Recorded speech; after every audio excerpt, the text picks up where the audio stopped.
శ్రోతలకు నా హృదయపూర్వక నమస్కారములు. మన శ్రోతలలో ఒక సోదరి ప్రశ్నను పంపటం జరిగింది. ఆ ప్రశ్న, నా జీవితంలో జరిగిన అనేక సంఘటనల ఆధారముగా ఈ ప్రశ్న అడుగుతున్నాను. చిన్నప్పుడు తల్లి తండ్రి మీద ఆధారపడి బ్రతకటము, పెద్దయిన తరువాత ఫ్యామిలీ ఉంటుంది. జీవితం అంటే ఇంతేనా? అసలు నేను ఎందుకు పుట్టాను? అసలు నా జీవితం అర్థం ఏమిటి తెలుపగలరు? ఎప్పుడు బంధాలు, సంతోషము, ఏడుపు, స్వార్థము ఇలాంటి భావాలే తప్ప మనిషి పుట్టుకకు అర్థము లేదా? ఒకవేళ వేరే అర్థము ఉంటే అది ఎలా తెలుసుకోవాలి? తెలుపగలరు? సోదరు అడిగినటువంటి ప్రశ్నను ఒకసారి అర్థం చేసుకునే ప్రయత్నం చేద్దాం. ఈ ప్రశ్న మన అందరి జీవితాలకు సంబంధించిందే. వారు ప్రశ్నను వారి జీవితంలో జరిగినటువంటి అనేక సంఘటనల ఆధారముగా అడుగుతున్నాను అని చెప్పారు. చిన్నతనం అంతా తల్లిదండ్రుల మీద ఆధారపడి బ్రతకటము, తర్వాత కుటుంబ వ్యవస్థ, కుటుంబంలోకి వెళ్తాం, వివాహాలు అవుతాయి, పిల్లలు వస్తారు, కుటుంబ జీవితం మొదలవుతుంది. ఇలా ఆ కుటుంబ జీవితాన్ని సాగించుకుంటూ సుఖదుఖ భావాలకు లోనవుతూ ఏడుపు, సుఖము, ఆనందము, ఇలా బంధాలు, బాంధవ్యాలు, వీటి మధ్య జీవితం సాగుతూ చనిపోవటమేనా? జీవితం ఇంతేనా? లేదా జీవితానికి ఏమైనా అర్థము పరమార్థము ఉన్నదా? లేదా ఇలా ఊరికనే బ్రతికి చనిపోవటమేనా? ఒకవేళ జీవితానికి అలా అర్థము పరమార్థము ఏమైనా ఉంటే అదేంటో కొంచెం తెలియజేయగలరు? ఇదండి వీరి ప్రశ్న. సామాన్యముగా మన అందరి జీవితాలు ఇలాగే ఉంటాయి. అంటే ఎవరికైనా అసలు జీవితం ఇలాగే ఉంటుంది, మనిషి అన్నవాడికి, స్త్రీలైనా పురుషులైనా. ఎందుకనంటే శరీరపరమైనటువంటి జీవితాన్ని మనం జీవిస్తూ ఉంటాం. శరీరపరమైన అంటే ఇంకో జీవితం ఏమన్నా ఉందా అని మీకు అనిపించవచ్చు. కాదు, శరీరపరమైన జీవితము నిజమే, కరెక్టే, అందరం అలాగే జీవించాలి. అయితే దీన్ని పరిశీలిస్తే, ఈ శరీరపరమైన జీవితాన్ని పరిశీలిస్తే దీని ప్రాసెస్ ఎలాగే ఉంది. ఇప్పుడు పుట్టినప్పుడు తల్లిదండ్రుల మీద ఆధారపడటం, తర్వాత కుటుంబ వ్యవస్థ రావటం, ఆ కుటుంబ వ్యవస్థలో బంధాలు, బాంధవ్యాలు, ఇలా చివరి వరకు బతకటం, చనిపోవటమేనా అంటే శరీరం అలాగే ఉంది. శరీరం దాని తీరు అలాగే ఉంది. అది పుట్టింది, అది చనిపోతుంది, మనం ఏం చేయలేం. అది మన కంట్రోల్లో లేదు అసలు. శరీరపరమైన జీవితము అని అందుకన్నాను. దాన్ని అక్కడ అర్థం చేసుకోవాలి. పుట్టుక అనేది మన ప్రమేయము లేకుండా జరిగిపోయింది. దాంట్లో మన ప్రమేయతలు ఏమీ లేదు. రెండు, పుట్టినప్పుడు బిడ్డగా మనం మాతృగర్భంలోంచి బయటకు వచ్చినప్పుడు ఎవరైనా స్త్రీలైనా పురుషులైనా ఒక నిస్సహాయ స్థితి, మనకేమి తెలియదు అసలు. అలా వదిలేస్తే చనిపోతాం కూడా. ఎందుకని మనను మనం రక్షించుకునేటువంటి జ్ఞానం కానీ సమర్థత కానీ శరీరానికి లేదు. బిడ్డగా పుట్టినప్పుడు లేదు, అలా ఉంటాం అంతే. కాళ్ళు చేతులు కదుపుతూ ఉంటాం, ఊపిరి కదలికలు ఉంటాయి. తల్లిదండ్రులే అంటే ఆ తల్లే మనని గ్రహించి మనకి పాలిచ్చి మన అవసరతలన్నీ తీర్చి మన మలమూత్ర విసర్జనలు చేస్తుంటే శుభ్రం చేసి అలా మనని పెంచాలి. అలా పెంచుకుంటూ వెళ్తే 6 నెలలకో 7 నెలలకో పక్కకి తిరగటం, కొంచెం బోర్లా పడటం, పాకటం, ఇవన్నీ నిదానంగా నేర్చుకుంటాం. సంవత్సరాల ప్రాసెస్ ఇది. అసలు మనం నడవడానికే 2-3 ఏళ్ళు పట్టుద్ది. అవి పట్టుకొని ఈ పట్టుకొని నడుస్తాం పసిబిడ్డలుగా. అసలు నేను అని నా ఎరుకొచ్చి నా మీద నేను ఆలోచన చేసుకొని నా మీద నేను నిలబడటానికి అసలు గవర్నమెంట్లే వయసులు నిర్ధారించినాయి. 18 సంవత్సరాలు నిండకుండా అసలు మనిషి మేజర్ కాలేడు, అంటే స్వతంత్ర ఆలోచన చేయలేడు. 18 సంవత్సరాలు పురుషులకు నిండాలి. 18 సంవత్సరాలు నిండి 19వ సంవత్సరం వస్తేనే మేజర్ అన్నారు. మేజర్ అంటే ఏంటి? కొంచెం స్వతంత్రంగా ఆలోచించే స్థాయి అప్పుడు మొదలవుతుంది. అప్పటి వరకు మైనర్లే. మైనర్లు ఎవరు ఎటువంటి తప్పులు చేసినా దానికి బాధ్యత తల్లిదండ్రులదే. ఇది మొత్తం మానవ జాతి అలా పెట్టుకుంది. ఎవరైనా కొంచెం వయసు అటు ఇటుగా ఉండొచ్చు, కానీ విధానం అది. కొన్ని దేశాల్లో చిన్నప్పటి నుంచి పిల్లల్ని ఏమి అనకూడదని రూల్స్ ఉంటాయి. ఎందుకని అంటే వాళ్ళు మైనర్లు కనుక, వాళ్ళకి ఏమీ తెలియదు కనుక. చాలా దేశాల్లో పిల్లలని తల్లిదండ్రులు పిల్లలపైన అధికారం చలాయిస్తే, పెత్తనం చలాయిస్తే కేసులు తల్లిదండ్రులను తీసుకెళ్లి జైల్లో పారేస్తారు. అనేక దేశాల్లో ఆ రూల్స్ ఉన్నాయి. ఎందుకని అంటే వాళ్ళు ఏమీ తెలియని అమాయకులు. మీరే జన్మించారు, వాళ్ళకి తల్లిదండ్రులే జన్మించారు. కాబట్టి వాళ్ళంతటా వాళ్ళు మేజర్లు అయ్యే వరకు వాళ్ళ మీద పెత్తనం చేసే హక్కు లేదు. జాగ్రత్తగా పెంచాలంటే. చిన్నపిల్లల మీద మేము తల్లిదండ్రులు మాకు హక్కు ఉంది, పెత్తనాలు చేస్తాం, దౌర్జన్యం చేస్తాం, ఒకటి పీకుతాం, వాళ్ళ మంచి కోసమే ఒకటి పీకామంటే తీసుకెళ్లి పోలీసులు జైల్లో పారేస్తారు. చాలా దేశాల్లో ఆ రూల్స్ ఉన్నాయి, మన దేశంలో లేదంటే. అంటే ఇది ఎందుకు చెబుతున్నానంటే రూల్స్ చెప్పడం కోసం కాదు, అదొక సహజ అవస్థ, శరీర అవస్థ. శరీర ఎదుగుదల, మేధాశక్తి ఎదుగుదల, శరీర శక్తి ఎదుగుదల అంటే ఏదైనా పని చేయగలిగిన సామర్థ్యం, ఆలోచించగలిగిన సామర్థ్యం, నిర్ణయాత్మక సామర్థ్యం, ఇలా అన్నీ కూడా శరీర ఎదుగుదలలో వస్తాయి. అందుకని చిన్నతనం అంతా తల్లిదండ్రుల మీద ఆధారపడక తప్పదు. ఎవరైనా వాళ్ళని ఇంకోళ్ళు చూడాల్సిందే. తల్లిదండ్రులు లేరనుకోండి, గార్డియన్స్ ఎవరో ఉంటారు, ఎవరో ఒకళ్ళు చూస్తారు. అవి కూడా లేరనుకోండి, అనాథాశ్రమాలు ఉన్నాయి. అలా ఎవరో ఒకరి మీద ఆధారపడి బ్రతికేలా శరీర నిర్మాణం ఉంది. అందుకని శరీరపరమైన జీవితము అని చెప్పాను. ఇది ఎలాగే ఉంటుంది. దీన్ని మార్పు చేయటం ఎవరి వల్ల కాదు. సాక్షాత్తు భగవంతుడు పుట్టినా సరే ఆ భగవంతుడు కూడా ఇలాగే జీవించాలి. దాన్ని మార్పు చేయటం కుదరదు. భగవంతుడే భూమి మీదకి వచ్చి పుడితే ఆ భూమి మీదకి వచ్చిన భగవంతుడి జీవన విధానం కూడా మళ్ళానే ఉంటుంది. ఆ బాల్యావస్థ అలాగే ఉంటుంది. అక్కడి నుంచి కౌమారము అనేటువంటి ఒక వ్యవస్థ ఉంది. మీరు గమనించాలి శరీరాన్ని. ఆ కౌమారం అనే వ్యవస్థ ఏంటి అంటే టీనేజ్ అంటారు దాన్ని. ఒక 12-13 ఏళ్ల వయసు. అంటే కొంతమందికి ముందు రావచ్చు, వెనక రావచ్చు. శరీరంలో ఒక రకమైనటువంటి మార్పులు జరుగుతాయి. స్త్రీ పురుష ఆకర్షణకు సంబంధించిన మార్పులు జరుగుతాయి వాటంతటవే. దానికి సంబంధించిన హార్మోన్లు అంటే రసాయనములు ఉత్పత్తి అవుతాయి.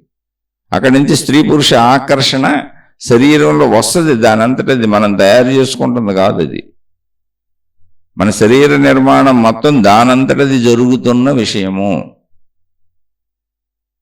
అయితే అక్కడ మనకి బుద్ధి అనే విచక్షణా జ్ఞానం ఉంటుంది. ఏం చేయొచ్చు, ఏం చేయకూడదని ఒక బుద్ధి పనిచేస్తూనే ఉంటుంది. అది కూడా మనలోనే ఉంది. కాబట్టి శరీరపరమైన జీవితము ఇలా శరీర నిర్మాణములో నిర్ధారించబడి ఉంది. ఆకర్షణలకు లోనవుతారు టీనేజ్లో. కనుక చదువుకొని వృత్తి వ్యాపార ఉద్యోగాలు చేసుకొని ఆ ఆకర్షణలో శారీరక కోరికలు తీర్చుకోవటం కోసం కుటుంబ వ్యవస్థను ఏర్పరచుకుంటారు. ఇదంతా శరీర నిర్మాణంలో ఉంది. శరీర నిర్మాణంలో మన శరీరం ఆ పనిచేసే విధానంలో అలా ఉంది కనుక శరీర ఎదుగుదలలో అలాంటి ఆకర్షణలు బలంగా పనిచేస్తూ ఉంటాయి కనుక ఇదంతా సృష్టించే శరీరంలో కూర్చబడింది కనుక మళ్ళీ ప్రజ్ఞ కూడా మనిషికి ఇవ్వబడింది, తెలివి ఇవ్వబడింది మనిషికి. ఆ తెలివితో ప్రజ్ఞతో ఆలోచించుకొని మనిషే కుటుంబ వ్యవస్థను ఏర్పరచుకున్నాడు. జంతువులు మళ్ళీ ఈ కుటుంబ వ్యవస్థ ఏర్పరచుకోవాలి. జంతువులకు కూడా శరీర నిర్మాణం అలాగానే వాటికి పనితీరు ఉంటుంది.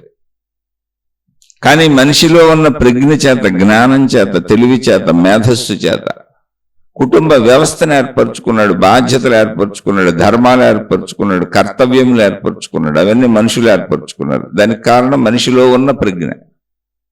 అందుకనే శరీర నిర్మాణంలో సహజంగా జరిగే మార్పులు జరిగిపోతాయి. ఇప్పుడు కౌమారము, బాల్యం నుంచి కౌమారం అంటే టీనేజ్లోకి వస్తారు.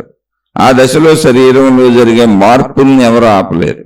కానీ మనిషి ఏర్పరుచుకున్న వాటిని అందరూ చేయొచ్చు, చేయకపోవచ్చు. దాన్నే ధర్మములు అధర్మములు అన్నారు. మనిషి ఏర్పరుచుకున్న కుటుంబ వ్యవస్థలో ఒక స్త్రీ ఒక పురుషుడితోనే ఉండాలి, ఒక పురుషుడు ఒక స్త్రీతోనే ఉండాలి. భార్యాభర్తలు ఒకరికొకరు సహకరించుకుంటూ వారి శారీరక కోరికలు వారే తీర్చుకోవాలి. ఇది మనుషులు ఏర్పరచుకుంది. జంతువులకు అలా లేదు. అవి ఎలా పెడితే అలా తిరగచ్చు. ఇప్పుడు మనుషులు కూడా ఎలా పెడితే అలా తిరగచ్చు. ఎందుకంటే ఆ వ్యవస్థ సృష్టిలో లేదు, మనిషి పెట్టుకున్నాడు. అలాగే మనిషి సృష్టిలో, మనిషి శరీరములో సృష్టిలో పెట్టబడిన వ్యవస్థ కౌమారము, ఆకర్షణ, స్త్రీ పురుష ఆకర్షణ. అది సృష్టిలో మనిషి శరీరంలో పెట్టబడింది బలంగా పనిచేస్తూ ఉంటుంది. ఆ బలంగా పనిచేసిన వైపు సహజంగా మనిషి వెళ్ళిపోతూ ఉంటాడు. ఇవి సహజత్వంగా పెట్టబడినాయి. కాబట్టి శరీరపరమైన జీవితం ఎలాగా ఉంటుంది, దానికి ప్రజ్ఞా విశేషాన్ని జోడించుకొని, అంటే మనిషికి ప్రత్యేకంగా మిగిలిన వాటికంటే అధికమైన స్థితిలో ప్రజ్ఞ ఉంది. ఆ ప్రజ్ఞతో దాన్ని కుటుంబ వ్యవస్థగా మలుచుకున్నాడు, ధర్మాలు ఏర్పరచుకున్నాడు. ఆ ధర్మాలను పాటించడమే ధార్మికత. మనిషే ఏర్పరచుకున్న ధర్మములవి. ఎందుకని ప్రజ్ఞ మనిషిలో ఉంది కనుక. అక్కడి నుంచి కుటుంబ వ్యవస్థ, బంధాలు బాధ్యతలు మనుషులు పెట్టుకున్నారు. జంతువులకి ఆ వ్యవస్థ లేదు, బాధ్యతల వ్యవస్థ లేదు. బంధాలు వాటికి లోపల ఉన్నాయో లేవో మనకు తెలియదు. ఉంటే ఉండొచ్చు, ఉన్నా లేకపోయినా ఆ విషయం మనకు అనుభవం కాదు కనుక దాన్ని వదిలేసి మంద చూసుకుంటూ వెళ్ళిపోవాలి. ఇప్పుడు బంధాలు కూడా మనకు ఉంటాయి. ఎలా? మనకు అనుకూలమైన వాళ్ళతోనే బంధాలు ఉంటాయి. ఎంత దగ్గర సంబంధమైన వాళ్ళకు మన వ్యతిరేకత ఉన్నప్పుడు, మన పట్ల మనకు వాళ్ళ పట్ల వ్యతిరేకత ఉన్నప్పుడు బంధాలను తెంపేసుకుంటాం మనమే. అవి సృష్టిలో అన్ని చూస్తూనే ఉంటాం. అంటే బంధాలు, అనుబంధాలు, బాంధవ్యాలు కూడా మన అనుకూలతల కోసం ఏర్పాటు చేసుకున్న వ్యవస్థ అది.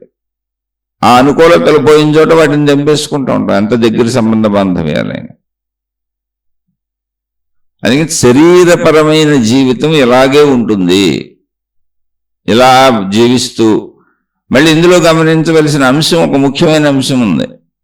ఇందులో సుఖములు దుఃఖములు అనేవి సృష్టి పెట్టలేదు, ఇష్టములు అయిష్టములు అనేవి సృష్టి పెట్టలేదు. సృష్టి నీకు జీవించడానికి అనువైన శరీరం ఇచ్చింది. ఆ శరీరంతో నువ్వు అన్నింటినీ గ్రహించడానికి అనువైన ఇంద్రియాలు ఇచ్చింది. ఆ గ్రహింపు నుంచి వాటిని అనుభవాలుగా మలుచుకోవడానికి అవసరమైన కార్యకుశలత ఇచ్చింది, జ్ఞానాన్ని ఇచ్చింది, అనుభవించడానికి అవయవాలను ఇచ్చింది. అనుభవాన్ని గుర్తుగా తనలో భద్రపరుచుకునే ఒక మనసు అనే సిస్టమును పెట్టింది.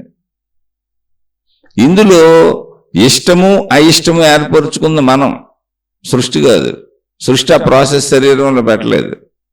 ఇప్పుడు శరీరంలో సృష్టి పెట్టిన విధానాన్ని గమనిస్తే కాళ్ళందరికీ ఒకలానే పనిచేస్తాయి, చేతులందరికీ ఒకలానే పనిచేస్తాయి, కళ్ళందరికీ ఒకలానే పనిచేస్తాయి. అది సృష్టి పెట్టిన విధానం. మొత్తం శరీర అవయవములన్నీ ఒకలానే పనిచేస్తాయి. కానీ ఒక్కొక్క మనిషికి ఒక్కో ఇష్టం ఉంటుంది, ఒక్కొక్క మనిషికి ఒక్కొక్క అయిష్టం ఉంటుంది. ఇష్టములు సుఖదుఖములుగా మారుతున్నాయి. ఇష్టము దొరక్కపోతే, ఇష్టము జరగకపోతే, కోరిక దొరక్కపోతే, కోరిక తీరకపోతే దుఃఖం వస్తుంది. అలా మనం ఇష్టము అయిష్టమని ఏర్పరుచుకున్నాం. ఇది జాగ్రత్తగా గమనించుకుంటే ఆ ఇష్టములు అయిష్టములు తీసేస్తే అసలు సుఖములు దుఃఖములు ఉండవు, అనుభవించుకుంటూ వెళ్ళిపో. నీకు దొరికినవి అనుభవించుకుంటూ వెళ్ళిపో. అసలు ఆధ్యాత్మికత చెప్పేది అదే. అనంత సృష్టి. ఎంత సృష్టి అంటే అసలు ఒక్క భూమి ఎంత ఉందో నీకు తెలీదు. భూమి మీద నువ్వు ఒక చిన్న ధూళి కణం. భూమి మీద ఉన్న మొత్తం నీకు భూమిని రాసిచ్చేసిన, మొత్తం భూమి మీద హక్కులు నువ్వే అన్నా నీ జీవితకాలం మొత్తం అనుభవించడానికి సరిపోదు. భూమి మీద ఉన్న వాటిని అనుభవించడానికి నువ్వు వేల లక్షల కోట్ల జన్మలు ఎత్తాలి. ఊరికనే ఆశ చేత, అత్యాశ చేత, దురాశ చేత మనకు అలా అనిపిస్తుంది అంతే. అక్కడ జ్ఞానం, ఆధ్యాత్మికత పుట్టింది అక్కడే. ఉన్నది ఉన్నట్టుగా అర్థం చేసుకో. నువ్వు ఎక్కడ పుట్టావో, ఏ పరిస్థితుల్లో పుట్టావో, ఏ కుటుంబంలో పుట్టావో, ఏ ప్రదేశంలో పుట్టావో, అక్కడ నీకున్న శారీరక మానసిక శక్తులను బట్టి, నీకున్న ఆర్థిక శక్తులను బట్టి, వనరులను బట్టి, వసతులను బట్టి, నీకున్న సామాజిక స్థితిగతులను బట్టి నీకేం దొరికితే వాటిని పొంది ఆనందంగా బతికి. ఎప్పుడు దొరికిన వాడితో ఆనందంగా ఉండు అని చెప్పారు అంతే. దొరకని వాటి గురించి ఎందుకు ఆలోచిస్తున్నావు అసలు? దొరకనివి అంటే సృష్టి మొత్తం అనంతంగా ఉంది. ఎంత దొరకపుచ్చుకుంటావు? ఒక నలకవి నువ్వు. ఈ సృష్టి మొత్తాన్ని అనుభవించడం కుదరదు అసలు నీకు. నువ్వు కంటితో చూడలేని, చెవితో వినలేని, అంటే పంచేంద్రియములకు అందనటువంటి విషయాలు ఇక్కడ చాలా ఉన్నాయి. మన కంటికి కనిపించిన బ్యాక్టీరియా లాంటి జీవులు కోటాను కోట్లు ఉన్నాయి. అవి లేవు అనుకొని మనం బతికేస్తున్నాం. అలాంటి బ్యాక్టీరియా లాంటి జీవులు మన శరీరం మీద వాలినా మనకు స్పర్శ కూడా తెలియదు, వాటి వాసన మనకు తెలియదు. ఎందుకంటే అసలు లేవని బతికేస్తున్నాం మనం. మనకంటే, అంటే మనం గ్రహించగలిగిన సామర్థ్యం కంటే, మన గ్రహింపు సామర్థ్యం కంటే, మన పంచేంద్రియాల గ్రహింపు సామర్థ్యం కంటే సూక్ష్మముగా ఉన్నవి మనం గ్రహించలేం. అంతకంటే ఘనముగా ఉన్నవి గ్రహించలేం. ఒక పరిమిత లోకం మానవ లోకం మంది. మన శరీర నిర్మాణమును బట్టి అదే శరీరపరమైన జీవితం. మనం చూడగలిగింది ఇవే, మనం వినగలిగింది ఇవే, మనం తినగలిగింది ఇవే, మనం వాసన గ్రహించగలిగింది ఇవే, మనం స్పర్శను అనుభవించగలిగింది ఇవే. మనం అనుభవించగలిగిన స్పర్శ కంటే కింద స్థాయిలో అనేకం ఉన్నాయి, లక్షల కోట్లు ఉన్నాయి. పై స్థాయిలో అనేకం ఉన్నాయి, లక్షల కోట్లు ఉన్నాయి. అవి మనకు తెలియదు. అలా మన పంచేంద్రియ పరిమితులకు కింద స్థాయిలో లక్షల కోట్ల జీవరాశులు ఉన్నాయి, అనేక లోకాలు, అంటే వాటి లోకాలని అర్థం, అనేకం ఉన్నాయి. అలాగే మన పంచేంద్రియ పరిమితుల కంటే పై స్థాయిలో ఘనత్వములో పెద్దదిగా అనేకం ఉన్నాయి. ముందు విషయం గ్రహించాలి, సృష్టి అలా అనంతంగా ఉంది, మనదొక పరిమిత లోకం. అందుకే శరీరపరమైన జీవితం అనే పదం వాడుతున్నాను. శరీరపరమైన జీవితం అంతా ఈ పరిమిత లోకంలో నిర్ధారించి నీకు ఇవ్వబడిన వాటిని మాత్రమే నువ్వు గ్రహించగలవు, అనుభవించగలవు. అందుకని ఆధ్యాత్మికత ఏమని చెబుతుందంటే అసలు నువ్వు గ్రహించలేనివే బోళ్ళు ఉన్నాయి ఇక్కడ. నీ శరీరంతో నువ్వు అవే గ్రహించగలవు. మళ్ళీ అందులో కూడా అదే శరీరంతో మొత్తం సృష్టిలో నువ్వు గ్రహించగలిగిన వాటిని అన్నింటినీ అనుభవిద్దామంటే నువ్వు కోట్ల జన్మలు ఎత్తిన అనుభవాలు తీరవు. అన్నీ ఉన్నాయి ఇక్కడ, విషయాలు, వస్తువులు అన్నీ. కాబట్టి నీ పరిమిత ఆయువులో ఇష్ట అయిష్టములు ఏర్పరుచుకోకుండా, ఇలాగే జరగాలని నువ్వు నిర్ధారించుకోకుండా, కర్తను నేనే అని నువ్వు అనుకోకుండా, చక్కగా నీకు దొరికిన వాటితో హ్యాపీగా బతుకు. ఆ మనుషులు కావచ్చు, వస్తువులు కావచ్చు, విషయాలు కావచ్చు, ప్రదేశాలు కావచ్చు, డబ్బు కావచ్చు, ఏదైనా కావచ్చు. నీ యొక్క శరీర సామర్థ్యంతో, మనో సామర్థ్యంతో, ప్రజ్ఞా సామర్థ్యంతో, నీ ఇంద్రియ సామర్థ్యంతో నువ్వేం పొంది అనుభవించగలవో వాటిని పొంది అనుభవించంతే. అప్పుడు సుఖమే తప్ప దుఃఖం ఎక్కడ ఉంటుంది? అప్పుడు సుఖమే ఉంటుంది, దుఃఖమే ఉండదు కదా. కానీ మనిషి తన సామర్థ్యమునకు భిన్నమైన వాటిని ఎలాగైనా పొంది అనుభవించాలి అనుకుంటూ ఉంటాడు. వచ్చిన ప్రాబ్లం అది. ఇప్పుడు చాలామంది అందరం ధనం మూలం ఇదం జగత్, మనం ఏం పొందాలన్నా ధనంతో పొందాలి. అలా మీడియాగా ధనాన్ని మనమే ఏర్పాటు చేసుకున్న వ్యవస్థ. ధనం సృష్టిలో లేదు, సృష్టి ధనాన్ని సృష్టించలేదు, అది మనిషి పెట్టాడు. ఇప్పుడు ఈ ధనాన్ని ఎవరి పరిమితులకు వాళ్ళు సంపాదించగలుగుతారు, వాళ్ళ శారీరక సామర్థ్యం, వాళ్ళ తెలివితేటలు, వాళ్ళ ప్రజ్ఞ, వాళ్ళకు వచ్చిన అవకాశాలను బట్టి. అంటే వాటితో ఏం దొరికితే వాటితో సుఖంగా ఉంటూ రోజు అనుభవించుకుంటూ వెళ్ళిపో. ధనం సంపాదించుకో, దొరికిన వాటితో అనుభవించుకో. అప్పుడు దుఃఖం ఎక్కడ ఉంటుంది అసలు? ఇదే ఆధ్యాత్మికత ఒక సత్యాన్ని చెబుతుంది. సత్యం అంటే ఏంటి? ఇలాగే కుదురుతుంది, ఎందుకంటే కుదరదు. మనం అలా కాదు, నా దగ్గర ఉన్న ధనం సరిపోదు. ధనం అంటే ఏంటి? మొత్తం మన శారీరక మానసిక పరిస్థితులు, మన శక్తి సామర్థ్యాలు. అంతకంటే ఎక్కువ ధనాన్ని మనం సంపాదించలేకపోతున్నాం. మనకున్న శారీరక శక్తి అంతే, మనకున్న ప్రజ్ఞాశక్తి అంతే. కాబట్టి మనకు దొరికింది ఏది ఉందో ఆ దొరికింది అంతా, మనకున్న శరీరం ఇదే, మనకున్న ప్రజ్ఞ ఇదే, మనకున్న శక్తులు ఇవే. కాబట్టి వాటిలో బ్రతుకు, వాటిలో కొంచెం అభివృద్ధికి ప్రయత్నించుకోవచ్చు అంతే తప్ప అలా ప్రయత్నించుకుని దొరికిన వాటితో తృప్తిగా వెళ్ళిపోతే అసలు దుఃఖం ఎక్కడ ఉంది? లేదుగా. అలాగే దొరికిన వాటి పట్ల మోహం ఏర్పరుచుకోలేక బంధం ఉండదు అసలు. బంధం ఎక్కడ ఏర్పడుతుందంటే మోహం ఏర్పరుచుకుంటున్నావు నువ్వు, ఇది నాది అని. అది నీదేం కాదు, అందరికీ అన్ని అన్ని ఏర్పాట్లు ఉన్నాయి, అందరికీ అన్ని దొరుకుతాయి. నీకు దొరికిన వాటితో నువ్వు బంధం పెట్టుకున్నావు, ఎవరికి దొరికిన వాటితో వాటి బంధం పెట్టుకున్నారు కాదు, అందరికీ దొరికేలా ఉంది. మీరు చూడండి, మీరు మనుషులతో బంధాలు పెట్టుకుంటున్నాం, మనం అందరం మనుషులతో బంధాలు పెట్టుకుంటున్నాం, వస్తువులతో బంధాలు పెట్టుకుంటున్నాం, డబ్బులతో బంధాలు పెట్టుకుంటున్నాం, ప్రదేశాలతో బంధాలు పెట్టుకుంటున్నాం. అంటే ఈ ఊరు నాది, స్థలం నాది, ఇల్లు నాది అని. కానీ మీరు గాలితో బంధం పెట్టుకున్నారా? ఆకాశంతో బంధం పెట్టుకున్నారా? భూమితో బంధం పెట్టుకున్నారంటే పరిమితంగా ఏదో ఇల్లు నాది, స్థలం నాది అని కాకుండా భూమితో బంధం పెట్టుకున్నారా?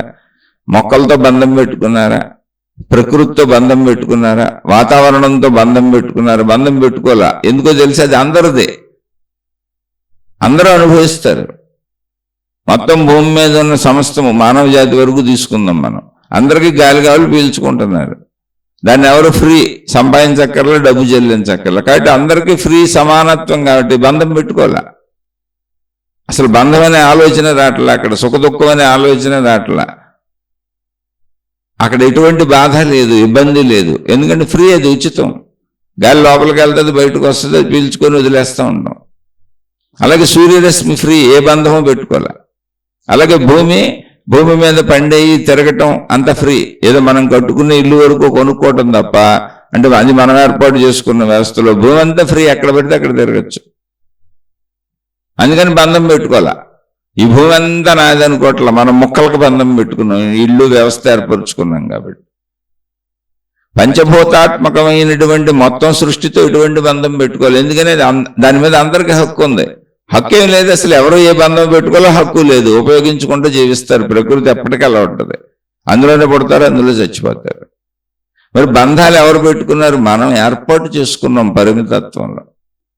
ఇదిగో ఈ స్థలం నాది, ఇల్లు నాది, ఇటు మీరు రాకూడదు, ఇది నాది. నా ఇల్లుగా ఉన్నైతే నేను బాధపడిపోతాను, నా మనుషులుగా ఉన్నైతే నేను నా మనుషులు అంటే అర్థం ఏంటి? నన్ను సుఖపెట్టేవాళ్ళు, నా సుఖభోగముల కోసం పెట్టుకున్నా. అలా నా వస్తువులు, నా డబ్బు, ఇది అనుభవించు, వద్దు అంటలేదు. అందరూ ఇలాగే అనుభవిస్తున్నారు. ఇలా అనుభవించడానికి ప్రకృతి అంతా నిండిపోయే ఉంది సంపదలతో. పంచభూతాత్మకమైనటువంటి మనకు అవసరమైన అన్నింటితో, మనం బ్రతకడానికి అవసరమైన అన్నింటితో ప్రకృతి నిండిపోయింది. ఇప్పుడు నీటి మీద ఏ సంబంధం పెట్టుకో, నీటిని వాడుకుంటున్నాం. అన్నీ అంతే, బంధమే ఉండదు. అరే అసలు బ్రతికించేవేవి, బ్రతికించే గాలితో, నీటితో, పంచభూతాలతో ఏ బంధం లేదు. కానీ ఓ మనిషితో బంధం ఉంటుంది. ఆ మనిషి లేకపోతే నేను చచ్చిపోతానంటాం, ఆ డబ్బు లేకపోతే నేను చచ్చిపోతానంటాం, నా సంపదలు పోతే బాబోయ్ నేను తట్టుకోలేనంటాం. ఇది ఎంత విచిత్రం చూడండి. అసలు బ్రతికించే పంచభూతాలతో, ప్రకృతితో మనకు ఏ బంధం ఉండదు. దాని గురించి ఆలోచన కూడా చేయం. దాంట్లోనే బతుకుతాం, దాంతోనే బతుకుతాం. కానీ మన బ్రతుకుల్లో మనకి ఇంద్రియ సుఖభోగాలకి ఉపయోగపడే అన్నింటితోనూ బంధాలు పెట్టుకుంటాం. నా డబ్బు, నా ఇల్లు, నా వస్తువులు, నా మనుషులు. ఇది ఎవరు ఏర్పరచుకున్నారు? మనిషి ఏర్పరచుకున్నాడు. ఇక్కడ ఆధ్యాత్మికత ఏం చెబుతుందంటే, మొత్తం సృష్టిలో ఉన్న అన్ని అనుభవించడానికే ఉన్నాయి. వాళ్ళు మనుషులు కావచ్చు, స్త్రీలు కావచ్చు, పురుషులు కావచ్చు, చెట్లు కావచ్చు, పుట్టలు కావచ్చు, గొట్టలు కావచ్చు, మీరు పెట్టుకున్నటువంటి ధార్మిక వ్యవస్థలు కావచ్చు, బతకండి. కానీ బంధం అని అనుకోబాక, అందరికీ అదే ఉంది. దాన్ని బంధంగా మలుచుకోబాక, నాది నాది నాది అని బలంగా భావన చేసుకోబాక. అందరికీ ఇలాగే ఉంది. ఒక గాలిని ఎలా అందరూ అనుభవిస్తున్నారో, ఒక సూర్యరశ్మిని అందరూ ఎలా అనుభవిస్తున్నారో, ఒక భూమిని అందరూ ఎలా అనుభవిస్తున్నారు అంటే తిరుగుతూ, ఇల్లు కట్టుకోవడం కాదు, చక్కగా భూమి అంతా వాడుకుంటూ, రోడ్లు గీట్లు తిరుగుతూ, ఏ దేశాలైనా వెళ్తూ, ఒక నీటిని అందరూ ఎలా అనుభవిస్తున్నారో, మొత్తం సృష్టిని అందరూ ఎలా వాడుకొని ఉపయోగించుకొని అనుభవిస్తున్నారో, అలా నువ్వు అనుభవించు. నీదిగానే అనుభవించు. ఇక్కడున్న రూల్స్ ప్రకారం అనుభవించు. ఇక్కడున్న రూల్స్ ప్రకారం వివాహం చేసుకో. నీ స్త్రీతోనే ఉండు, నీ పురుషుడితోనే ఉండు. కానీ నాది నాది అని బంధాన్ని మననం చేసుకొని, ఇప్పుడు వాళ్ళని ఇబ్బంది పెట్టబాక నువ్వు ఇబ్బంది పడవకు. ఇప్పుడు నాదే అని, నా పిల్లలు నా మాట అయినాది, నా మొగుడు నా మాట అయినాది, నా పిల్లలు నా మాట అయినాది, నా తల్లిదండ్రులు నా మాట అయినాది, నా అన్నదమ్ములు నా మాట అయినాది, నా పనివాళ్ళు నా మాట అయినాలి, నా యజమాని నా మాట అయినాలి అని వక్ర మార్గంలోకి వెళ్ళిపోయాం. అదే అహంకారం అయింది. నువ్వు కొత్త సృష్టి తయారు చేసుకుంటున్నావు. కాదు, నువ్వు ఉన్న సృష్టిలో అందరూ అన్ను అనుభవించడానికి వసతులు, వనరులు ఉన్నాయి. నీ శరీరంలోనూ అనుభవించడానికి ఉన్నాయి, బయట ఉన్నాయి, నువ్వు పొందటానికి ఉన్నాయి. అన్నింటిని అనుభవించుకుంటే జీవించే, ధర్మంగా మంచిగా జీవించే. బంధము బాంధవ్యం అని నిన్ను కట్టేసుకోబాక అనేటువంటి సత్యాన్ని, ఉన్న సత్యాన్ని ఆధ్యాత్మిక చెబుతుంది, లేనిదాన్ని కాదు. కానీ ఏర్పరచుకుంటున్నాడు మనిషి. ఈ డబ్బు లేకపోతే ఉండలేను, నా భార్య లేకపోతే ఉండలేను, నా భర్త లేకపోతే ఉండలేను, నా పిల్లలు లేకపోతే ఉండలేను, నా ఇల్లు లేకపోతే ఉండలేను, నా వస్తువులు లేకపోతే ఉండలేను, నా సూర్యుడు లేకపోతే ఉండలేనని అసలు ప్రసక్తి లేదు. ఎందుకంటే ఉండలేం కూడా, మొత్తం సృష్టి నాశనం అయిపోద్ది. కానీ మనకు భావన రాదు. నా సూర్యుడు లేకపోతే ఉండలేను, నా వాయువు లేకపోతే ఉండలేను, నా భూమి లేకపోతే ఉండలేను, నా ఆకాశం లేకపోతే ఉండలేను, నా నీరు లేకపోతే ఉండలేను, ఈ ప్రకృతిలో ఎన్ని రకాల మొత్తం ప్రకృతి లేకపోతే ఉండలేను, వసతులు వనరులు లేకపోతే ఉండలేను. అలా అనిపించదు మనకి. ఏడుపు రాదు, దుఃఖం రాదు, అసలు ఆ భావన పుట్టదు. ఆ పుట్టనటువంటి భావనా స్థితి ఎలా ఉందో, ఇప్పుడు సూర్యుడిని ఉపయోగించుకుంటున్నా మనకి ఏ భావన పుడుతుందా? జాగ్రత్తగా గమనించండి. సూర్యుడిని ఉపయోగించుకుంటున్నాం, రాత్రి చీకటిని ఉపయోగించుకుంటున్నాం, ప్రకృతిని ఉపయోగించుకుంటున్నాం, వాతావరణాన్ని ఉపయోగించుకుంటున్నాం, పంచభూతాలను ఉపయోగించుకుంటున్నాం, గాలి పీల్చుకుంటున్నాం. అయినా దాని పట్ల పాజిటివిటీ లేదు, నెగిటివిటీ లేదు, అసలు ఏ భావన లేదు. సహజంగా దాన్ని వాడుకుంటూ వెళ్ళిపోతున్నాం. మళ్ళీ దానికి తగ్గట్టే ఎండ ఎక్కువైంది అనుకోండి గొడుగులు వేసుకుంటూ వెళ్ళిపోతాం, వర్షం పడుతుంది అనుకోండి గొడుగులు వేసుకుంటూ వెళ్ళిపోతాం, శీతాకాలం వచ్చేసింది అనుకోండి షట్టర్లు వేసుకుంటూ వెళ్ళిపోతాం. అంటే దానికి అవసరమైన అరేంజ్మెంట్లు చేసుకుంటాం తప్ప దాని పట్ల ఏ భావన లేదు. కాల మార్పులు కానీ, వాతావరణం కానీ, ప్రకృతి కానీ, పరిస్థితులు కానీ, దానికి సంబంధించినటువంటి మార్పులు జరుగుతున్నప్పుడు మనం మార్చుకొని పద్ధతులు ఏర్పాటు చేసుకున్నాం. వేసవకాలం వస్తే ఫ్యాన్లు వేసుకుంటాం, ఏసీలు పెట్టుకుంటాం, ఏదో తయారు చేసుకున్నాం. అంతే తప్ప ప్రకృతి పట్ల ఎటువంటి భావన లేదు, విరోధ భావన లేదు, దాని పట్ల అనుకూల భావన లేదు, నాది అనేటువంటి భావన అక్కడ ఏర్పరచుకోలేదు. అది అందరికీ సమభావనలో, సమత్వంగా, అంటే అభావ స్థితిలో అనుభవించుకుంటూ వెళ్ళిపోతున్నాం. అలానే అనుభవిస్తున్నాం. అసలు మనం బతకాలంటే అనుభవించాలి. అలాగే మొత్తం సృష్టిలో నువ్వు అనుభవించేవన్నీ ఏ స్త్రీ అయినా ఎవరో ఒక పురుషుడిని తెచ్చుకుంటుంది, తెచ్చుకున్నాక నా పురుషుడు అంటుంది. అంతే. ఊరినది మనం ఏర్పరచుకున్న కుటుంబ వ్యవస్థ ఆటవికంగా జంతువుల్లో ఉండకూడదు అని అలా బ్రతుకు. కానీ నాది నాది నాది అని పెంచేసుకొని వాళ్ళందరినీ నీ కంట్రోల్లో పెట్టేసుకొని నువ్వు ఇప్పుడు నాది అన్న ప్రతి చోట దాని మీద హక్కును కోరుకుంటున్నావు, కంట్రోల్ కోరుకుంటున్నావు, అది నీ అధీనంలో ఉండాలనుకుంటున్నావు. అలా ఎలా కుదురుతుంది? నీలాంటి మనుషులు నీ అధీనంలో ఎందుకు ఉంటారు? వాళ్ళు నీ పిల్లలు కావచ్చు, నీ భార్య కావచ్చు, నీ భర్త కావచ్చు, నీ అన్నదమ్ములు కావచ్చు, నీ అక్క చెల్లెళ్ళు కావచ్చు, నీలాంటి ఇతర మనుషులు, నీ దగ్గర పనిచేసేవాళ్ళు కావచ్చు, నువ్వు యజమాని కావచ్చు, ఎవరైనా కావచ్చు, నీలాంటి మనుషులే. ఒక భావానికి వచ్చావంటే అభావ స్థితికి వచ్చేస్తావు. కానీ అనుభవిస్తావు, పంచభూతాలను అనుభవించినట్టు అనుభవిస్తావు. మొత్తం వాతావరణాన్ని, సృష్టిని, ప్రకృతిని అనుభవిస్తూ ప్రకృతి మార్పులకు, వాతావరణ మార్పులకి ఎలా అయితే నువ్వు అవసరమైన మార్పులు చేసుకుంటున్నావు అలా మార్పులు చేర్పులు చేసుకుంటూ అభావ స్థితిలోనే ఉంటావు ఎప్పటికీ. అక్కడ సుఖదుఖాలు ఏమి లేవు ప్రకృతితో మనం పొందేది. ఎండ ఎక్కువైతే గొడుగేసుకుంటాం, వర్షం ఎక్కువైతే గొడుగేసుకుంటాం, ఆ పరిస్థితికి తగ్గట్టు మనం మార్చుకుంటాం. ఇతరులు మారాలని కోరుకోం, ప్రకృతి మారాలని కోరుకోం. అక్కడ అభావ స్థితి, ఇష్టము లేదు, అయిష్టము లేదు.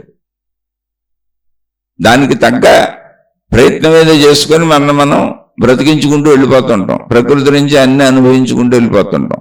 సేమ్ అలాగే మనుషులతో కూడా ఉండమని చెబుతున్నారు. మొత్తం నీ జీవితం అంతా అలా ఉండమని చెబుతున్నారు. అదే ఆధ్యాత్మికత. అసలు అప్పుడు సుఖ దుఃఖాలు ఎలా ఉంటాయి? ఏ స్త్రీ అయినా ఎవరో ఒక పురుషుడిని తెచ్చుకుంటుంది, ఏ పురుషుడైనా ఎవరో ఒక స్త్రీని తెచ్చుకుంటారు. ఎందుకంటే స్త్రీ పురుషుల ఆకారాలలో మార్పులే తప్ప స్త్రీ పురుషుల శారీరక భోగములో, సుఖములో మార్పు లేదు. ఆ శారీరక అవయవములో అసలు అందం అనేది లేదు. ఆ సుఖాలను పొందే అవయవాల్లో అందమేం లేదు. కళ్ళు అందరికీ చూడటమే, చెవులందరికీ వినటమే, ముక్కు అందరికీ వాసన చూడటమే, నాలుగందరికీ రుచి చెప్పటమే, చర్మం మొత్తం అందరికీ స్పర్శ చెప్పటమే. స్త్రీ పురుష శారీరక కలయికల సుఖము అందరికీ ఒకటే. అందరికీ అలాగే పిల్లలు పడతారు, ఏ మార్పులు లేవు.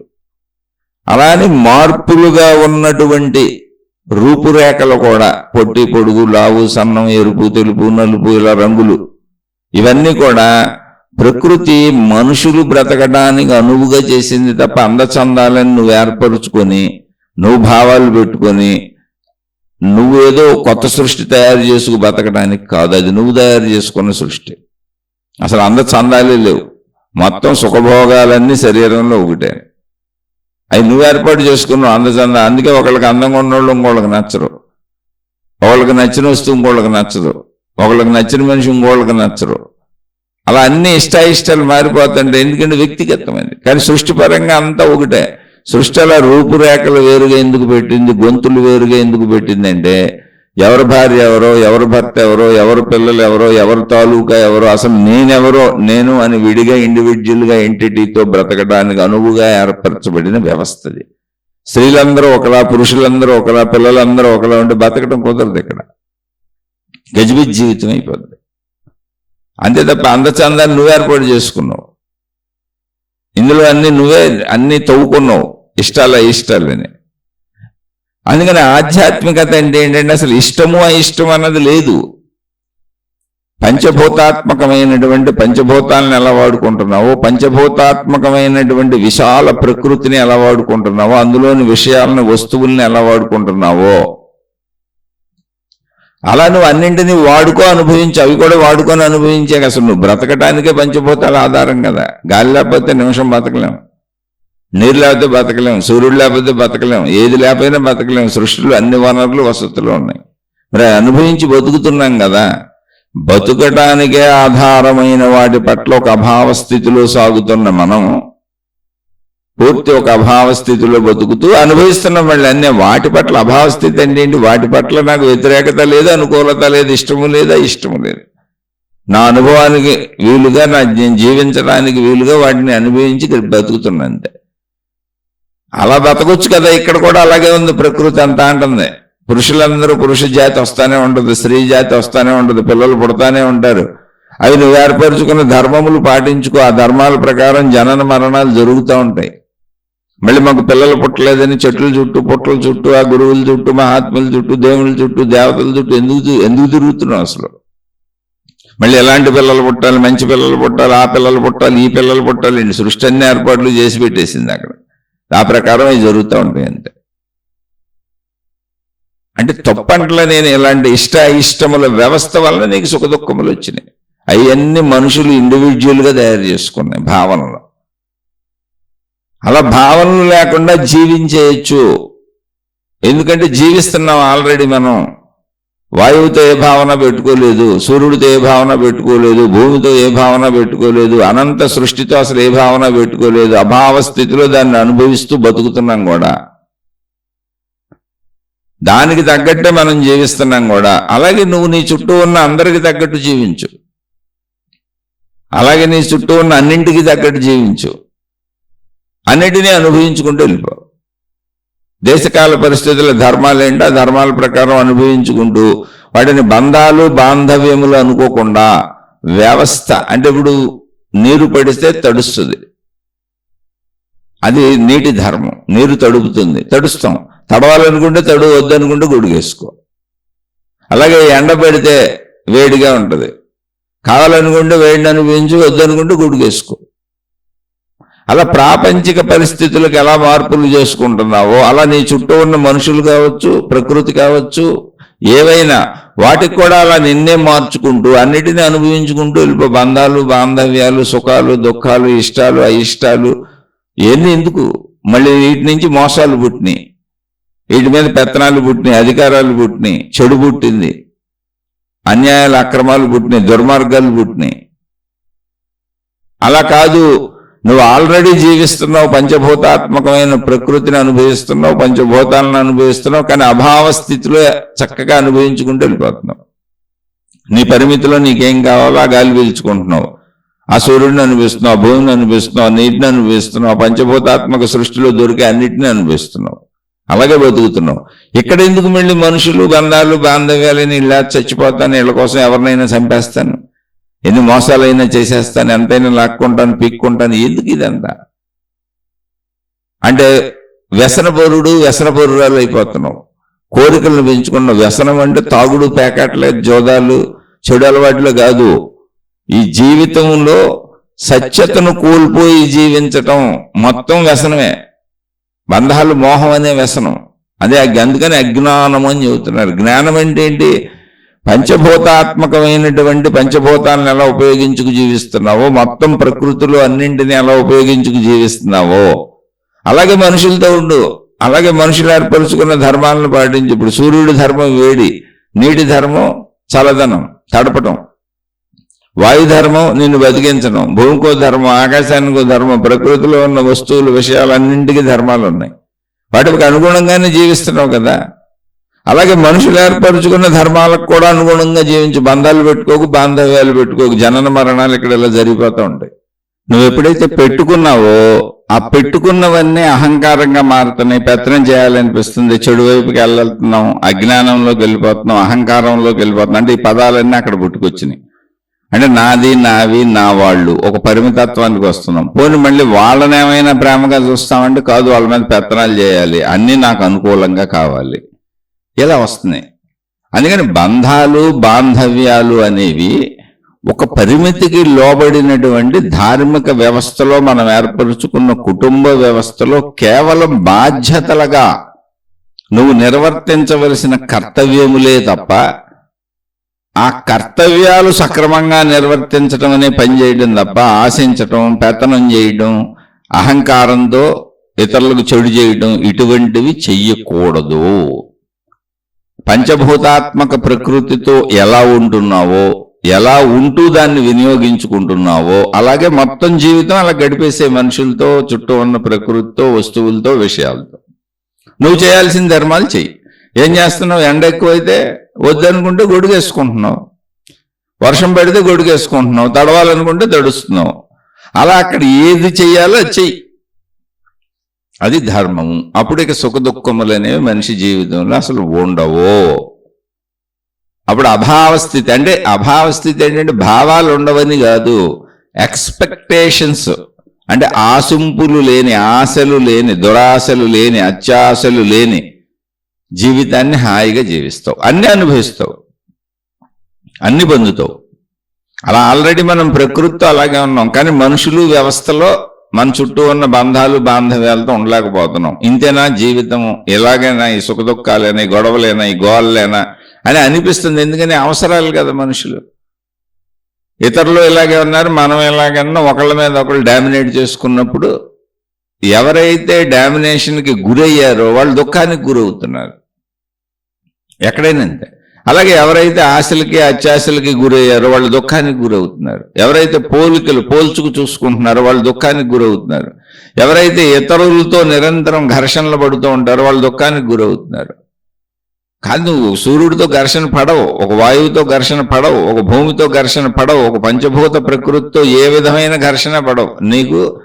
నువ్వే దానికి అనుకూలంగా మారి నీకేం కావాలో అందులోంచి అది పొంది అనుభవిస్తూ ఉంటావు. అలా చక్కగా ఉన్న అందరితో, అన్నిటితో అనుకూలంగా మారి నీకు కావలసినవన్నీ అనుభవించుకుంటూ, అంటే మొత్తం మనుషులందరూ ఇలా ఉండాలి. ఏమంటే నేను ఒక్కడనే ఉంటే కుదురుద్దని మళ్ళీ ప్రశ్న వేయకండి.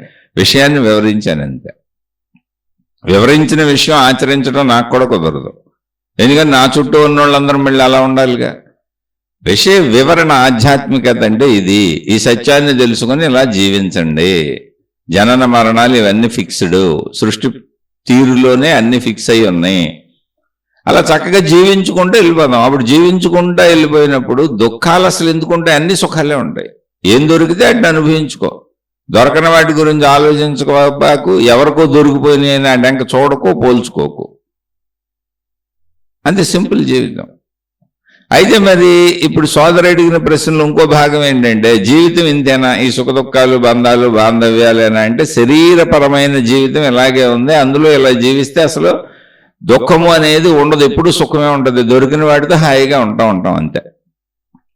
ఇష్టాయిష్టములు ఏర్పరుచుకోవడం వలన, అహంకారం వలన, పెత్తన స్వభావం వలన, ఎవరో మన మీద పెత్తనాలు చేయడం వలన, మనం ఎవరి నుంచో ఆశించటం వలన, వాళ్ళు ఇలా ఉండాలి, ఇలా ఉండకూడదని అనుకోవటం వలన ఇవన్నీ వస్తున్నాయి. ఈ విషయాలన్నీ మనం గాలితో, సూర్యుడితో, భూమితో, ప్రకృతితో అనుకోవట్లేదు. మనుషులతోనే అనుకుంటున్నాం, డబ్బుతోనే అనుకుంటున్నాం, వస్తువులు మనకు కావలసిన వాటితోనే అనుకుంటున్నాం. అలా అనుకోకుండా ప్రకృతితో ఎలా ఉంటున్నావో అలాగే, ప్రకృతిని ఎలా సర్దుకుంటున్నావో, ప్రకృతికి అనుకూలంగా నువ్వెలా ఉంటున్నావో, నిన్నెలా మలుచుకుంటున్నావో అలా అన్ని చోట్ల అలాగే ఉంటే అసలు దుఃఖం ఉండదు. ఇదే ఆధ్యాత్మికత అంటే సత్యము. ఆధ్యాత్మికత అంటే ఏంటి? ఉన్న సత్యం ఇది. కాదని ఎవరు ఎలా జీవిస్తే వాళ్ళ ఇష్టం. ఇప్పుడు జరుగుతుందంతా కాదని జీవించే జీవన విధానం. ఇందులో మంచోళ్ళు, చెడ్డోళ్ళు, నువ్వు నేను ఇండివిజువల్గా కాదు, మొత్తం మానవ జాతి దీన్ని తీసుకోవాలి. అందుకని ఎప్పటికీ మానవ జాతికి ఆధ్యాత్మికత చెప్పబడుతూనే ఉంటుంది. అది ఎన్ని రకాలుగా చెప్పబడిన సరే. ఇందులో ప్రశ్నలో ఇంకో అంశం ఏంటి అంటే, ప్రశ్నలో అసలు ముఖ్యమైన అంశం ఏంటంటే, ఇంతేనా జీవితం, ఇలా పుట్టి పెరిగి చచ్చిపోవటమేనా, ఈ బంధాలు, బాంధవ్యాలు, సుఖ దుఃఖాలు అనుభవించి చచ్చిపోవటమేనా, దీనికన్నా పరమార్థం ఉందా అంటే ఇక్కడే గుర్తుపెట్టుకోవాలి. ఎప్పుడైతే అంటే ప్రకృతిని ఎప్పుడైతే మనం మొత్తం ప్రకృతిని, పంచభూతాత్మక ప్రకృతిని దృష్టిలో పెట్టుకొని, విశాల అనంత సృష్టిని దృష్టిలో పెట్టుకొని, ఆ సృష్టికి అనుగుణంగా మనం మలుచుకొని మన అవసరాలు తీర్చుకుంటూ, సృష్టి మీద ఎటువంటి విరోధము, విభేదం లేకుండా, అంటే ఒక మనిషి మీద వచ్చిన ఈర్ష్యాసూయ ద్వేషాలు మీకు గాలి మీద వస్తాయా, వాయువు మీద వస్తాయా, సూర్యుడి మీద వస్తాయా, భూమి మీద వస్తాయా, నీటి మీద వస్తాయా? పంచభూతాల మీద వస్తాయా? రావుగా. చుట్టూ ఉన్న అనంత విశ్వం మీద ఈర్ష్య, అసూయ, ద్వేషం, కోపం, క్రోధం, లోభం, మోహం, మదం, మత్సరం అలా వస్తాయా? రావుగా. అవి పక్కన మనుషుల మీద వస్తాయి. ఎలా అయితే ప్రకృతి మీద అన్నీ అనుభవిస్తూ అన్ని భావాలు పొందుతూ వ్యతిరేకతలు లేకుండా మనమే మనల్ని మలుచుకొని ఎలా జీవిస్తున్నామో అలా మొత్తంగా మలుచుకొని జీవించడం తప్ప ఇంకొక దారి ఇక్కడ లేదు. ఎప్పుడైతే అలా మనం మలుచుకోవటం అలవాటు చేసుకున్నామంటే, ఒక సూర్యుడితో ఉన్నట్టుగా, ఒక చంద్రుడితో ఉన్నట్టుగా, ఒక భూమితో ఉన్నట్టుగా, ఒక వాతావరణంతో ఉన్నట్టుగా, ఒక భౌగోళిక పరిస్థితులతో ఉన్నట్టుగా, పంచభూతాత్మక ప్రకృతితో ఉన్నట్టుగా మనం మలుచుకొని మనకు అవసరమైనవన్నీ వాటి నుంచి పొంది బతుకుతూ అనుభవిస్తూ ఎలా జీవిస్తున్నామో అక్కడ సుఖదుఖ భావాలు ఎలా లేవో, కానీ అన్ని అనుభవిస్తున్న అన్ని భావాలు ఉన్నాయి. ఒక వ్యతిరేక భావాల్లో వాళ్ళ ఆ వాయువు పట్ల, ఆ పంచభూతాల పట్ల, ఆ ప్రకృతి పట్ల ఏదో చేసేద్దాం అదని ఇదని అహంకార భావాలు, పెత్తన భావాలు, అజ్ఞాన భావాలు లేవు. అనుభవ భావాలు ఉన్నాయి, ప్రయత్నించుకు అనుభవించుకుంటున్నాం. అలా సహజంగా తన చుట్టూ ఉన్నటువంటి అందరితో అన్నిటితో ఒక మనిషి అలా ఉండగలిగినప్పుడు ఆ స్థితిని మోక్షము అన్నారు. అదే మోక్ష స్థితి, జీవన్ముక్త స్థితి. అదే మోక్ష స్థితి, జీవన్ముక్త స్థితి. అంటే ఎవరి పట్ల వీళ్ళు ఇలా నాకు ఉండాలి, వీళ్ళు నాకు ఇలా చెయ్యాలని ఆశింపు లేదు.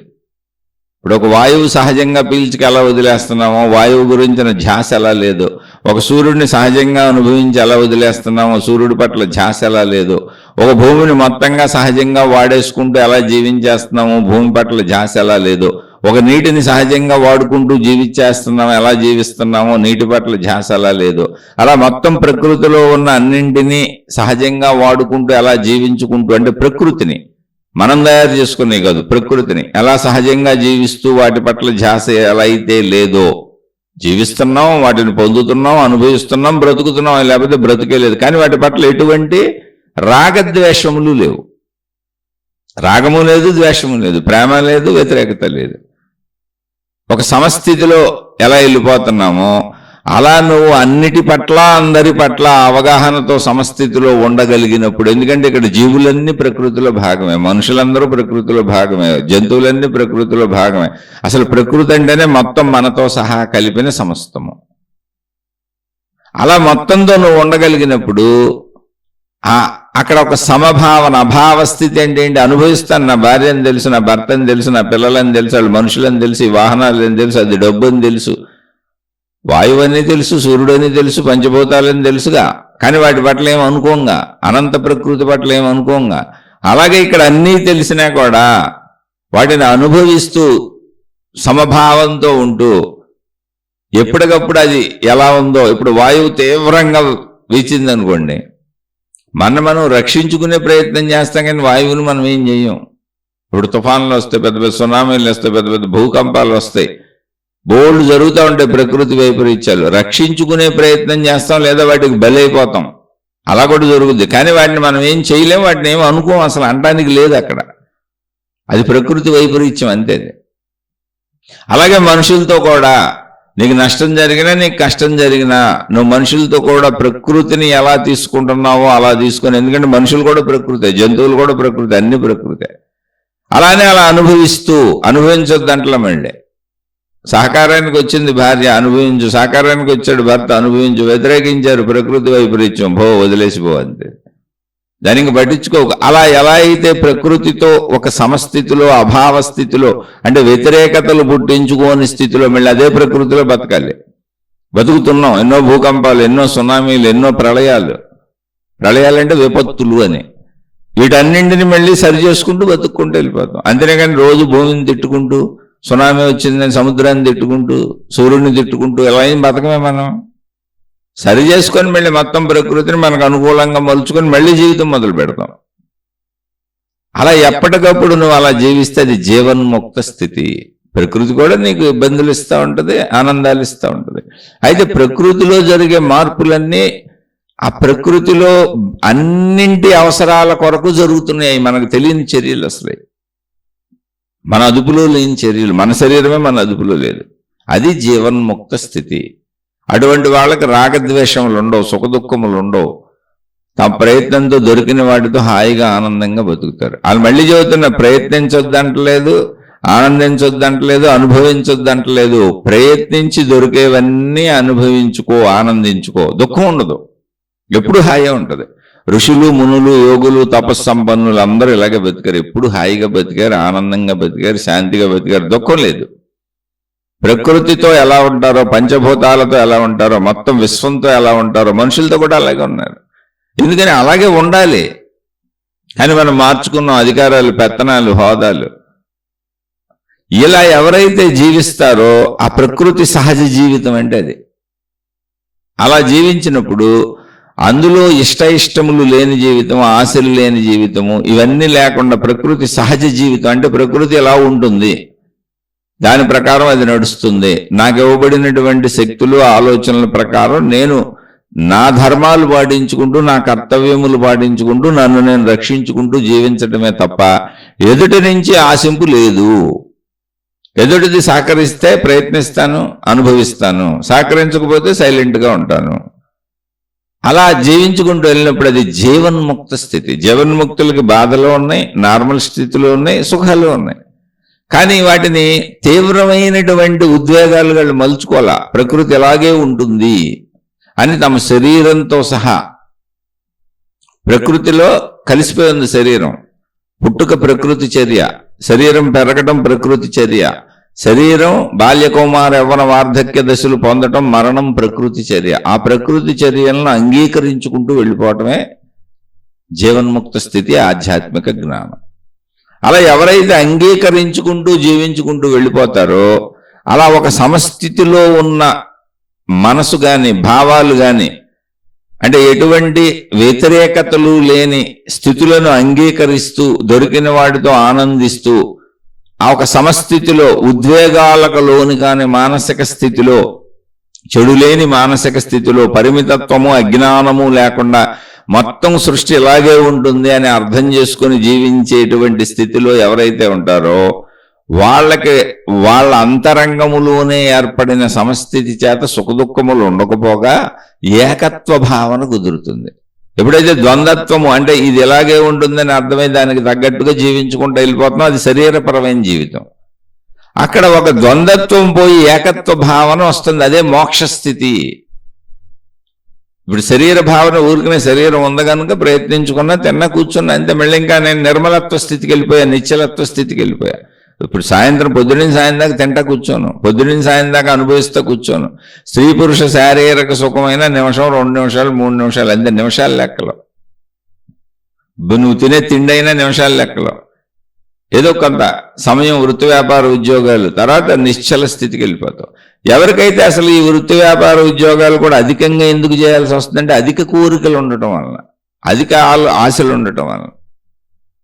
ఎప్పుడైతే ఈ తగుమాత్ర జీవితం, మోక్ష జీవితం అన్నీ అంటే ప్రయత్నంతో దొరికిన వాటిని చక్కగా అనుభవిస్తూ, దొరకని వాటి గురించి అసలు ఆలోచనే పుట్టని స్థితిలో ప్రకృతి సహజ జీవితం ఎలా జీవిస్తామో అలా జీవించగలిగినప్పుడు మనిషికి ఏకత్వ భావన కలుగుతూ ఉంటుంది, ఒక నిశ్చలత్వ భావన అవగతమవుతూ ఉంటుంది. అది అలా బతికిన వాళ్ళకి తెలుస్తుంది. అందుకే అనేక సాధనా మార్గాలు చెబుతున్నారు. అలా బతికినప్పుడు దేహ భావన ఆగిపోతూ ఉంటుంది. దేహ భావన చూసేటప్పుడు, వినేటప్పుడు, తినేటప్పుడు, తాగేటప్పుడు, అనుభవాలప్పుడే తప్ప, అవసరాలప్పుడే తప్ప మిగిలిన సమయంలో సమత్వ భావన, దేహ భావన కూడా తీసేస్తుంది. దేహభావన వలన పెత్తనం, దేహభావన వలన అహంకారం, దేహభావన వలన అజ్ఞానం, దేహభావన వలన చెడు, దేహభావన వలన పరిమితత్వం, ఇవన్నీ విశృంఖలంగా చేసుకుంటూ వెళ్ళిపోతున్నాం. దేహభావనలో ఎప్పుడైతే ప్రకృతి సహజ జీవితం వస్తుందో, దేహావసరాలు ఆగిపోగానే ప్రకృతి సహజంగా దేహభావన ఎగిరిపోద్ది. అంటే నిద్రాస్థితిలో ఉన్నప్పుడు ఎలా ఉంటుందో మెలకువ స్థితిలో కూడా అలా ప్రకృతి సహజంగా దేహభావన ఆగిపోయి ఒక అనంత విశాల సమత్వ నిశ్చల నిర్మల అఖండ అనంత భావన లోపల ప్రశాంత స్థితి వస్తుంది. అదే ఆకాశము, ఆకాశతత్వము. దాన్నే మోక్షం అంటారు. అటువంటి వాళ్ళని జీవన్ముక్తులు అంటారు. అయితే అటువంటి స్థితి మనకు అనుభవం లేదు కనుక మతాల పేరిట, మార్గాల పేరిట, గురువుల పేరిట, దేవుళ్ళ పేరిట, దేవతల పేరిట అనేక రకాలుగా మనకు బోధలు అందించి మనం ఎలా జీవించాలో చెప్పి అక్కడి నుంచి మోక్షం అనేది ఏదో పొందేటువంటిది, దాన్ని సాధించాలి, సాధించుకోవాలని, సాధించడానికి ఏదో బోల్డ్ ఉందని చెబుతున్నారు. కాదు, అసలు నువ్వు సమస్థితిలో ఉంటే నువ్వు ఇప్పుడు కూడా జీవన్ముక్తుడివే, జీవన్ముక్తురాలువే, మోక్షంలో ఉన్నట్టే.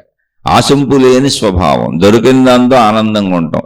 ఒక సూర్యుడిని, ఒక భూమిని, ఒక పంచతత్వాలని అంటే పంచభూతాలను, పంచభూతాత్మక సృష్టిని యథాతథంగా స్వీకరిస్తూ అందులో వస్తున్న ఇబ్బందులకు నిన్ను నువ్వే మలుచుకుంటూ అటు పంచభూతాల వైపు, ప్రకృతి వైపు ఎటువంటి భావాన్ని ఉత్పత్తి చేసుకోకుండా ఎలా జీవిస్తున్నాం అంటే వ్యతిరేక భావాలను కానీ, నేర ఘోర భావాలను కానీ, దాన్ని ఏదో చేసేద్దామని కానీ, అహంకార భావాలను కానీ, పెత్తన భావాలను కానీ ఏమీ లేకుండా ఎలా సహజంగా జీవిస్తూ మళ్ళీ జీవితాన్ని మళ్ళీ ఆనందంగా మలుచుకొని అన్ని సరిచేసుకు జీవిస్తున్నామో అలా మొత్తం జీవితాన్ని అందరితో అన్నింటితో అలాగే జీవించగలిగినప్పుడు అది మోక్షస్థితి.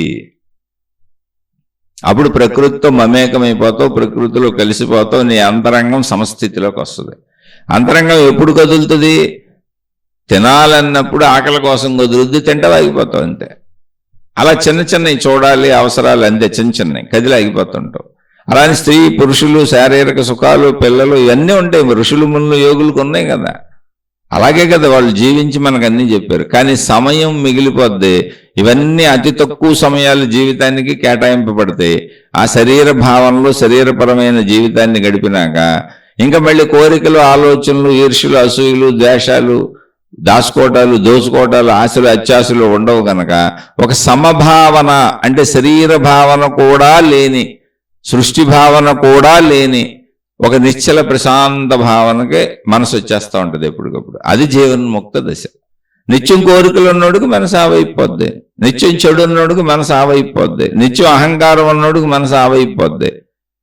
తృప్తి పడిపోయింది, తిన్నాను తృప్తి పడిపోయింది, చూశాను తృప్తి పడిపోయింది, అనుభవించాను తృప్తి పడిపోయింది, భార్య పిల్లలు అందరూ ఉన్నారు, కుటుంబం ఉంది, తృప్తి పడిపోయింది. ఇప్పుడు తృప్తి పడిన మనసు ఆకాశం వలె నిర్మలంగా ఉంటుంది. సృష్టి భావన లేదు, శరీర భావన లేదు, అసలు ఏ భావన లేదు, అభావస్థితి. అది సంపూర్ణ సచ్చిదానంద సంపూర్ణత్వపు అభావస్థితి. అంటే పూర్తి పూర్ణ ఆనందంగా అభావంగా ఉంది, లోటుగా, బాధగా, దుఃఖంగా కాదు. అటువంటి స్థితి ఒకటి ఉంటుంది, అది మోక్షము. అది మన సహజ జీవితంలో ఉన్నదే. దాన్ని మనం పోగొట్టుకుంటున్నాం పరిమిత భావాల చేత, ఆశల చేత, అత్యాశల చేత, దురాశల చేత, అజ్ఞానం చేత, అహంకారం చేత, పెత్తనం చేత, పరిమిత స్వభావం చేత, పరిమిత భావం చేత మనమే మన స్వభావాన్ని పోగొట్టుకుంటున్నాం. అలా పోగొట్టుకోకుండా ఇలా జీవించండి అని అనేక సాధనా మార్గాలు చెప్పారు. దీనికి అర్థమో పరమార్థం ఏమీ లేదు. ఆ మోక్షం మన సహజ స్థితి. ఆ సహజ స్థితిని అనుభవించలేక వేరే స్థితుల్లో ఉండటం వలన అర్థం ఉందా, పరమార్థం ఉందా అంటున్నాం. కాదు, మరి మోక్షం మన సహజ స్థితి.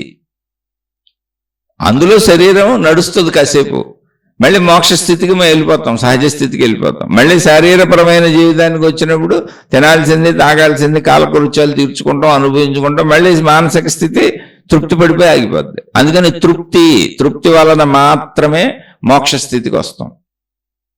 ఆ స్థితి నశించదు, శరీరం నశించవచ్చు. ఆ మోక్ష స్థితి నశించదు, ఆ భావన నశించదు, ఆ మోక్ష భావన, సమభావన నశించదు. అది ఏకత్వంగా ఉంటుంది, అనంతంగా ఉంటుంది, నిశ్చలంగా ఉంటుంది, నిర్మలంగా ఉంటుంది, ఆకాశతత్వం వల్లే ఉంటుంది. దాన్ని అర్థం చేసుకోవడానికి మనం రోజు అనేక శీర్షికలు చెప్పుకుంటూనే ఉన్నాం. ఒకవేళ ముందు శీర్షికలు వినని వాళ్ళు ఎవరైనా ఉంటే ఖాళీ ఉన్నప్పుడు వింటూ ఉండండి. చాలా శీర్షికలు చెప్పుకున్నాం. ఇప్పుడు 2 ఛానల్స్లో చెప్పుకుంటున్నాం. డివైన్ ప్లానెట్ అని ఒక ఛానల్లో చెప్పుకుంటున్నాం, ఆధ్యాత్మిక చదువు అని ఇంకో ఛానల్లో చెప్పుకుంటున్నాం. మొత్తం ఇదే చెప్పుకుంటున్నాం. మన జీవితం మనం మాట్లాడుకునేదంతా మన యొక్క సంపూర్ణత్వము, కొత్తగా పొందేదేమి లేదు, కొత్తగా అర్థము పరమార్థం ఏమి లేదు. అదంతా ఆల్రెడీ మన దగ్గరే ఉంది. కానీ మనం అలా ఉండలేకపోతున్నాం, ఉండలేదు. అలా ఉండమని చెబుతున్నది ఆధ్యాత్మిక జ్ఞానము. అది మన స్థితే, మన సంపూర్ణతే, అది మన సహజత్వమే. దాన్ని మనం పరిమిత భావంతో పాడు చేసుకుంటున్నాం. అందుకే మీకు ఈ శీర్షిక మొదలు పెట్టేటప్పుడే శరీరపరమైన జీవితం అని చెప్పి, శరీరపరమైన జీవితంలో ప్రకృతి సహజంగా జీవించు. ఇంకా అక్కడేమి ఇష్టాలు, అయిష్టాలు, కష్టాలు, నష్టాలు పెట్టుకోకు. దొరికిన వాటిని ఆనందంగా అనుభవించు. దొరకని దాని గురించి అసలు నీకు సంబంధం లేదు. దొరకంది ఎందుకు? తిన్నదా, అన్నం తిన్నా, కడుపు నిండిపోయింది. దొరికింది కట్టుకున్నాం, సరిపోయింది. ఏదో ఒకటి ఆ ఉన్న వ్యవస్థ అంతే, దాంతో ఆనందంగా ఉండు. లేని వ్యవస్థ గురించి అసలు ఆలోచించక. ఇది అనంత సృష్టి. నువ్వు ఈ అనంత సృష్టిని పొందలేవు, ఎప్పటికీ పొందలేవు, కోట్ల జన్మలు ఎత్తిన పొందలేవు, అందులో కలిసిపోగలవు అంతే. చూడండి, ప్రయత్నించండి, అర్థం అవుతుంది మీకు అని అనుకుంటున్నాను. అర్థం కాకపోతే మళ్ళీ స్పష్టంగా ప్రశ్నించండి, మళ్ళీ చెప్పుకుందాం. ఇది ఆధ్యాత్మిక చదువు, ఆత్మజ్ఞాన చదువు, మన యొక్క సంపూర్ణతని తెలుసుకునేటువంటి మనిషికి సంబంధించిన మనిషి చదువు. కాబట్టి మానవ జాతిగా ఇది మనకు అవసరమైన చదువు. ఇది మన చదువు అంటే ప్రతి వాళ్ళకి వ్యక్తిగత చదువు, సామూహిక చదువు కాదు. నేను గ్రూపుగా మీ అందరికీ బోధించడం కాదు, నేను నాకే చెప్పుకుంటున్నాను. వినేవాళ్ళు మీరు మీకే వింటే వినండి అంతే, లేకపోతే లేదు. ఇది సమూహం కాదు, ఒక మతం కాదు, ఒక మార్గం కాదు, ఒక విధానం కాదు, ఒక సమూహం కాదు, వ్యక్తిగతము. వ్యక్తిగతంగా నువ్వు నిన్ను ఒక సంపూర్ణంగా తయారు చేసుకుంటున్నావు, నీ సంపూర్ణతని తెలుసుకుంటున్నావు. తయారు చేసుకోవడానికి ఏమి లేదు, సంపూర్ణత నువ్వే. కానీ ఆ భావాలు కోల్పోయి శరీరపరమైన జీవితంలో ఉన్నావు కనుక నీ సంపూర్ణతను నువ్వు తెలుసుకుంటున్నావు, దానికి చదువుకుంటున్నావు అంతే. నిన్ను నువ్వు చదువుకుంటున్నావు. నువ్వు చదువుకుంటుంది కూడా నిన్నే, కొత్త సబ్జెక్ట్ ఏమి లేదు ఇక్కడ. కాబట్టి ఆలోచించి చూడండి. రోజు ఈ శీర్షికలు ఓపికొన్నంత వరకు, నాకు శరీరం సహకరించినంత వరకు నాకు నేను చెప్పుకునే ప్రయత్నమే చేస్తాను. ఎందుకంటే నేను ఆ స్థితిని పొందలేదు, ఆ స్థితిని పొందడానికి ప్రయత్నించుకుంటాను. అందుకని నాకు నేను చెప్పుకుంటూనే ఉంటాను. నాకు నేను ఇలా చెప్పుకునేదంతా ఇలా యూట్యూబ్లో పెడతా ఉంటాను, మీరు వింటూ ఉంటారు. ఈ శరీరం సహకరించినంతకాలం జరిగే చదువే ఇది. ఎందుకంటే ఆ స్థితిని, నా సంపూర్ణతను నేను పొందాలి కనుక మీరు కూడా మీ సంపూర్ణతను పొందాలనుకుంటే విని ప్రయత్నించుకోండి. నేను చెప్పేదాంతో సంపూర్ణతను పొందుతారని నేను చెప్పట్లా. విని మీ మార్గంలో మీరు ప్రయత్నించుకోండి. మీ సంపూర్ణత మీ ఇష్టం, మీ గురించి మీకే తెలుస్తుంది. ఆలోచించి చూడండి. ఇది అర్థం కాని వాళ్ళు, అసలు ఇది వ్యర్థం అనుకునేవాళ్ళు, నచ్చని వాళ్ళు, దయచేసి నేను సామాన్యుడిని, నన్ను క్షమించి వదిలివేయండి. మీ మార్గాల్లో మీరు హాయిగా సాగిపోండి. శుభమస్తు. మీకు, మీ కుటుంబ సభ్యులకు మేలు చేకూరుగాక. మరలా మరొక కొత్త శీర్షికతో కలుసుకుందాం.